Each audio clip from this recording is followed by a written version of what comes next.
Ով անհավատ ու խոդորյալ սերունդ, Ղուկաս 9:37-44 Խիստ ու բախարագող խոսքեր են, որոնք թարերու ընդմեջ են, գհնչեն մեր ագանջներուն։ Որու սվեցան այս խոսքերը, ոչ թե անոնց, որոնք դագավին Քրիստոս ճանչցած չէին ու չէին հավատացած անոր, այլ նույն ինքն իր առաքյալներուն, որոնք ավելի քան 2 տարիներ իրեն հետ էին, վկաներ ու խոստովանողները անոր աստվածության ու կենդանի Աստուծո որդին ըլլալուն։ Մեր Տերը քանիցս անոնց զորացուցած ու քաջալերած էր հավատքի մեջ կայուն մնալու։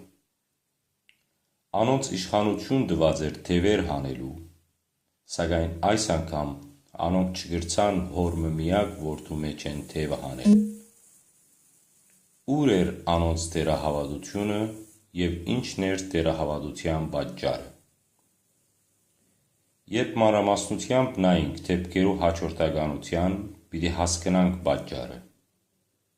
Քրիստոս անոնց հետ չէր։ Ան իր 3 աշակերտներով միասին լեռ բարձրացած էր պայծառագերբության համար, և մույս 9 առաքյալները վարը կսպասեին, և այդ պահուն է, որ հայրը իր մեկ հատիկ որդին բերած էր առաքյալներուն։ Կարծեմ հասկնալի դարձավ հիմա մեզի, թե Քրիստոսի բացակայությունն էր պատճառը առաքյալներու տերահավատության։ Սակայն Քրիստոսը մինչև երբ անոնց հետ պիտի մնար։ Պիտի գար այդ օրը, երբ պիտի կատարվեր աստվածային ծրագիրը ու պեսան անոնց մեջեն պիտի բարձրանար ու առանցին պիտի մնային։ Եթե մի քանի ժամվան բացակայությունը տերահավատության մատնեց իր աշակերտները, ապա ինչ պիտի ըլլար անոնց, երբ դարեր բացակայեր անոնց մեջեն։ Անոնց հավատքը բաղած էր, քանի Քրիստոսը բահմը անոնց կողքին չէր։ Այս նույնը կպատահի նաև մեզի հավատացյալներուս 20 դարեր ետք։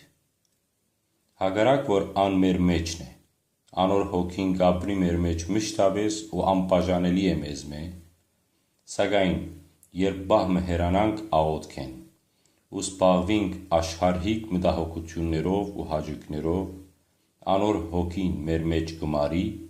ու անզոր կդառնանք աշխարհիս նեղություններն ու դժվարությունները դիմակրավելու և կգործընծնենք ու գործընծնելով մեր խաղաղությունը կհանձնվենք այս աշխարհի չար իշխանին։ Այս պատճառով է, որ առաքյալը կհորդորեցելով Սուրբ Հոգին ձեր մեջ մի մարեք։ Եզրակացություն։ Աշխարհի սպաղումներն ու մտահոգությունները դարերու ընթացքին բնավ այդքան շատ չէին, ինչքան այսօր։ Այսօրվան աշխարհը իր նորամուծություններով, միտքն ու մարմինը սպառեցնող ամենօրյա սարքավորումներով կփորձե մեզ հեռացնել աստվածպաշտութենէ, մեզ ենթարկելով սատանայապաշտության ու գրապաշտության։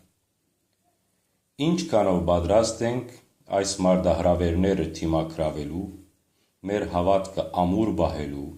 և Քրիստոսը մեզի մոտ պահելու։ Ան իր սուրբ բերնով պատվիրեց ըսելով. «Արթուն կեցեք